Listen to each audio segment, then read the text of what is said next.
Hi friends, welcome to Unit 3 of the APUSH content, Creating a New Nation. This is from 1754 to 1800. It includes the French and Indian War, the American Revolution, George Washington. Super important stuff. It totals up 10 to 17% of the exam, so there's a lot of information in here. All right, so let's get started. Your guiding question for this unit. This is what you want to keep in the back of your head this whole time. What factors impelled American colonists to break away from England, create a new nation, and create a new system of government? What caused the breakup, essentially? How did they create a new country after the breakup? How did they move on? Slide 1 deals with the French and Indian War, and this idea of creating a new nation really begins the war before the American Revolution, the French and Indian War, lasted from 1754 to 1763. This is where American colonists began to get a sense of their power, a sense of their importance. What you want to keep in mind for the French and Indian War, how did it contribute to American colonists' dissatisfaction living under British rule? There's a reason that the College Board starts this time period with the beginning of the French and Indian War. This time period, creating a new nation, doesn't begin with the Declaration of Independence. It goes far back before that. So what is it about the French and Indian War that contributed to American colonists being dissatisfied living under British rule? Think about they proved themselves as capable of fighting alongside the greatest military power in the world at that point. Think about what Americans wanted to gain from the war. What was their intent in agreeing to go in with the British against the French and the Indians? And how did the result of the French and Indian War, spoiler, the Americans and the British won that one, how did that lead to the Americans and the British fighting against each other just 10 years later or so? What was it that happened in that time period that caused them to break up? Keep in mind sort of the ability that Americans wanted to expand westward. That's going to be a thing over and over and over again. Americans want to keep moving westward. What is it that blocks them from doing it? And how do Americans respond when they are faced with that kind of stoppage that prevents them from expanding in the way they want to? That's an idea that's going to come up a lot.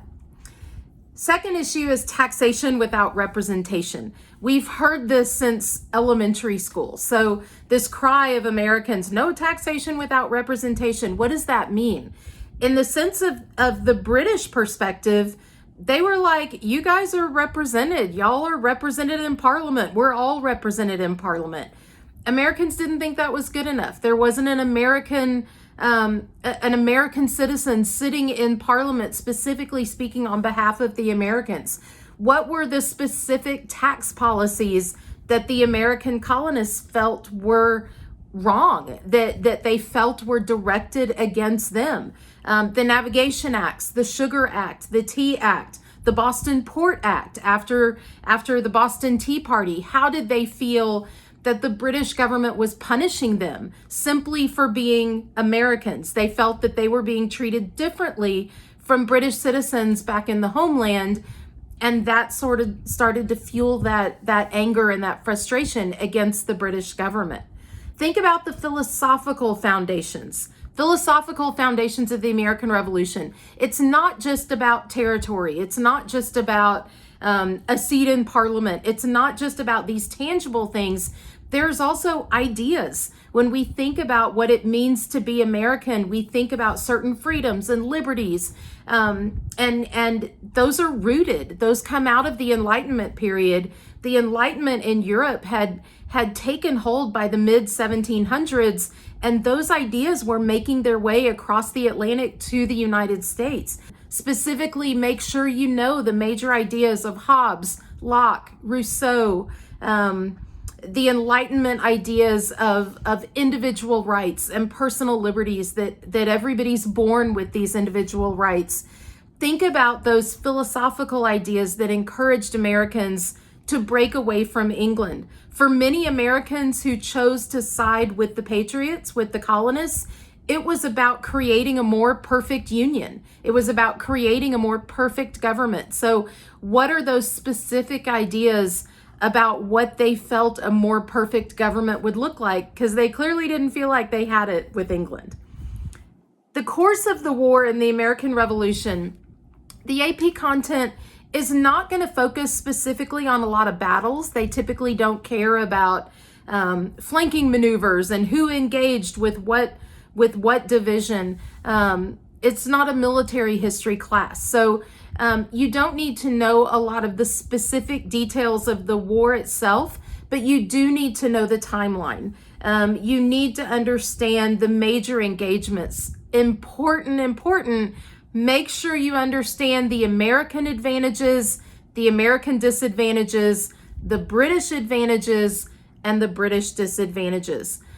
Fundamentally, Americans were fighting on their home soil. They're fighting for their own territory and their own way of life, and that always gives an advantage.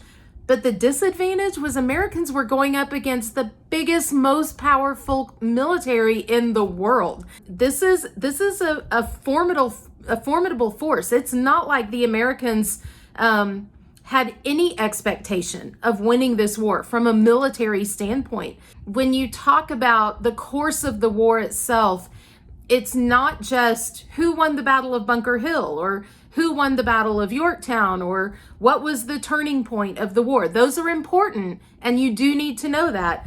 But it's as important to understand the advantages and disadvantages going into it that led to the Americans' eventual victory. The British should never have lost control of the American colonies to the point that they lost one of their wealthiest colonial possessions.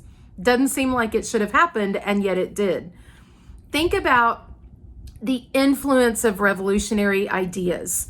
The very idea that Americans who had created their own society, who were living in on the other side of the Atlantic, who had successfully created essentially a country. They had their own governments and their own social classes and their own laws and their own structures. But what made them decide to declare independence from the most powerful, arguably the wealthiest nation in the world at that time? Like, that's a big deal. That's a big deal for Americans to go, we're part of the wealthiest empire in the world, but we're going to go ahead and break up. We're going to shuck that. We're going to just take our chances, go it alone, see how we do. That's a risk. And when you think about the risk that was taken for those men who signed the Declaration of Independence, they were committing treason against their home king, their home country. Keep in mind, at that time, there was no guarantee of success. It was more likely that they would be executed. It was more likely that America would lose this battle, this war, and be severely punished by the British government for it. What is it that pushed them to that point in terms of revolutionary ideas? Think about Thomas Paine. Think about what he wrote in Common Sense. When the fighting ends in 1783, it's sort of like Americans went, oh, okay, now what? How are we going to do this now? Like, we don't have a parliament. We don't have a king. We fought against all of that, but we still have to make our country work. We still have to make our country run. And the first method of government that the U.S. used, the United States used after they won independence, was the Articles of Confederation. They had decided, the political leaders had decided during the war that they wanted to create a new government if they were successful. Again, that was a big if during the course of the war. If the Americans were actually successful, what kind of a government did they want? And they wanted a government that looked as least like the British government as possible. They did not want a king, so they did not want a singular head of state. They didn't want a parliament that looked like parliament. They didn't want a bicameral government. They wanted power held at the state level. Think about the reasons why Americans had declared independence. They felt that the king was too tyrannical, that individual rights were being taken away, that they were not given the same opportunities and the same rights as the rest of the British citizenry. So they created a government that really had very little power at the national level, and most of the power was disseminated out to the states. Under the Articles of Confederation, there was no president. We don't have George Washington yet. He's going to be a couple of years down the road. Most of the power was at the state level. And because most of the power was at the state level, the states had to unanimously agree on matters of national decision making. Think about the successes and the failures of the Articles of Confederation. That comes up a lot in AP exams and AP questions. What was its intended purpose in that moment? But then why did it need to be reconstructed 6 years later? 4 years later, I guess, by the time they decided we needed to fix it? The Articles of Confederation was a government to end the Revolutionary War. It wasn't a government that was created to sustain itself going forward. So that's why by 1787, the war is over, but now you have this government that we have isn't working. And by 1787, leaders again got back together in Philadelphia again, and they worked to create a new government. They had to deal with the question, are we going to continue with the Articles of Confederation and just revise them? Are we going to keep the Articles as our functioning source of government? Or do we need to just revamp the whole thing? Do we just need to scrap the Articles of Confederation and come up with something new? And that debate over how the government was going to look is really at the heart of developing this new nation. When the Constitution comes up for debate, the questions over where is the power going to lie? Is it going to be held at the national level, or is it going to be at the state level, like under the Articles of Confederation? Who gets to vote? What are we going to do about slaves? How do we count slaves in the population? Think about the compromises that were necessary to make the Constitution happen. Make sure you know about the Great Compromise, that negotiation between small states and large states. The 3/5 Compromise. How are we going to count slaves? Do we count slaves? Some of the states with heavy slave populations wanted them counted for purposes of population, so they got more representatives, but they didn't want them counted for purposes of being people. That's where the 3/5 Compromise comes in.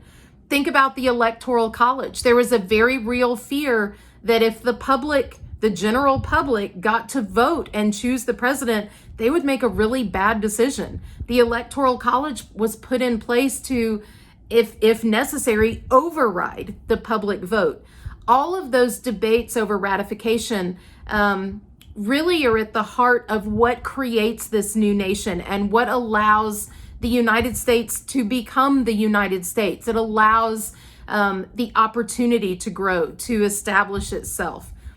And we'll pick up with that part next week. Take care. Bye-bye.